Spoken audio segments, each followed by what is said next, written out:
Damos la bienvenida a Txema Fernández, una de las voces más activas en cuanto a innovación y tecnología en el sector jurídico y creador del derecho práctico.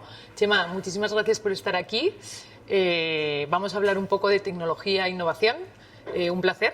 A vosotros por vuestra invitación, muy agradecido. Empezamos con una mirada general. ¿Qué cambios estás viendo actualmente en la forma en la que los profesionales del derecho se acercan a la tecnología y los datos?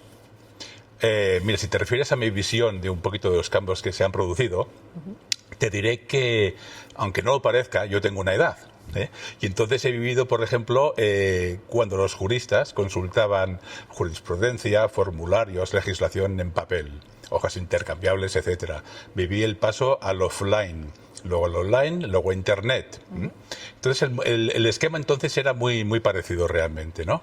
Tenían un repositorio de datos que consultaban a través de los índices, de los buscadores, de los filtros, aparecían una serie de resultados tipo Google y entonces los juristas tenían que elegir entre varios de esos resultados a través del resumen, etcétera.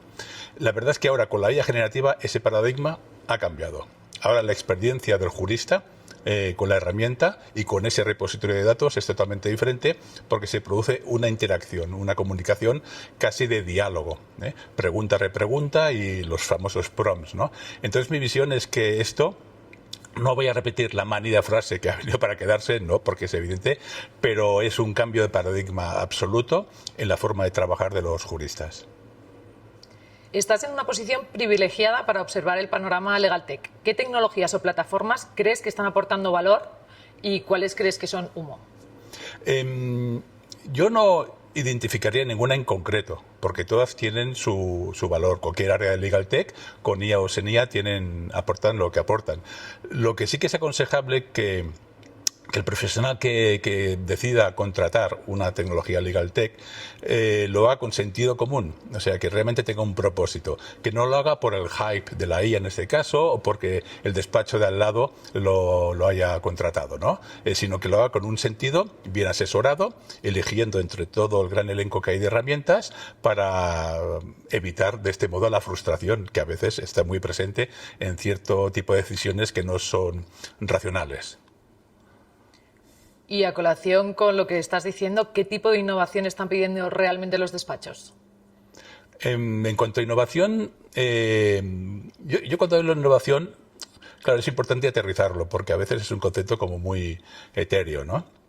Perdona que me vaya a alargar un poquito, me baso en 3 definiciones o ideas sobre innovación que no son mías, tampoco ahora me acuerdo de quiénes son los que la lanzaron, pero fíjate, hay una que dice que innovación es, digamos, ver lo que todo el mundo ve, pensar lo que algunos piensan y hacer lo que nadie hace.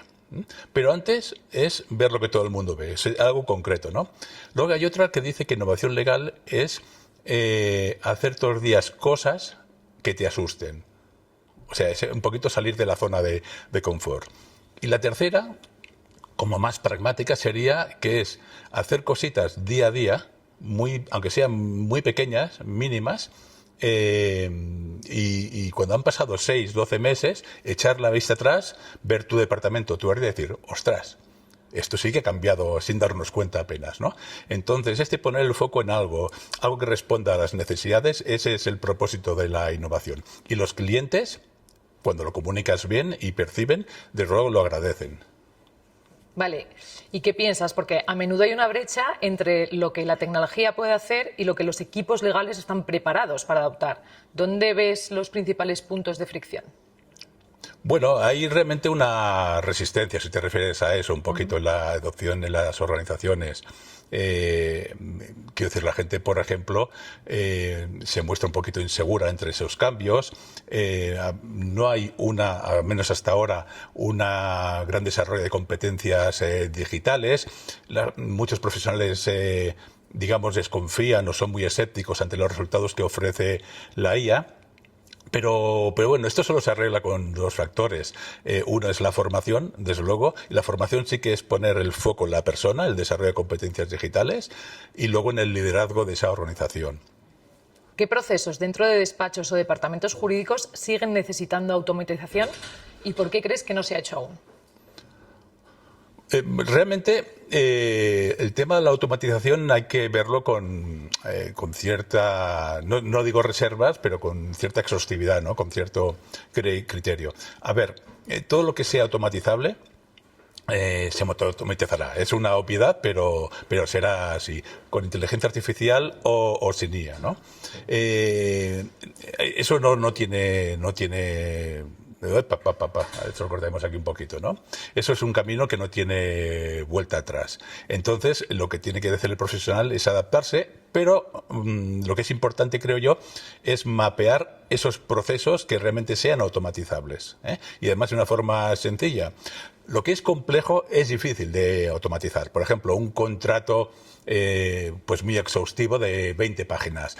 No suelen ser recurrentes esos contratos, pero, por ejemplo, un contrato sencillo, muy recurrente en un despacho, una hoja de encargo, que todo el mundo lo hace y además lo quiere hacer cada vez más, eso sí que es automatizable. Ese es el foco que hay que poner, ahí donde tenga sentido.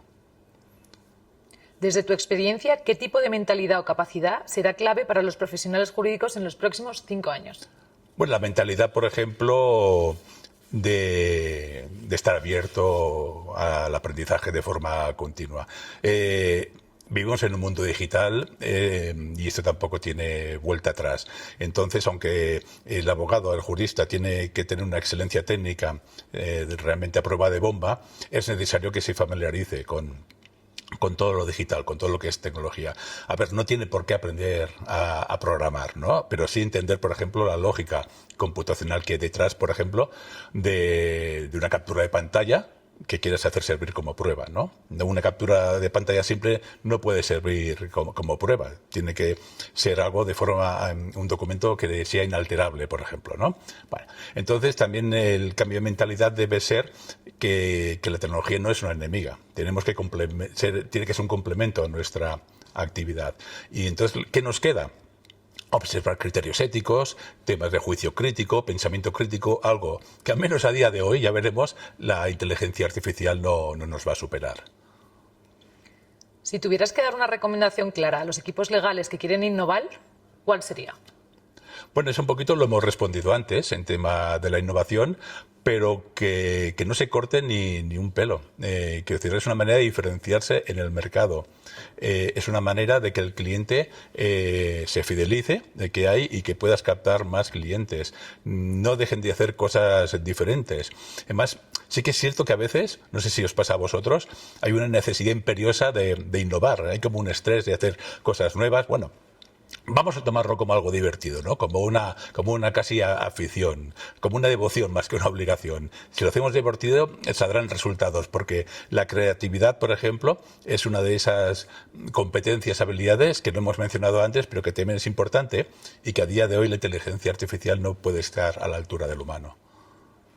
Pues nada, Chema, muchísimas gracias por dar una visión tan clara y tan realista. Ha sido un placer tenerte aquí y esperamos tenerte próximamente. El placer es todo mío. Muchas gracias. Gracias.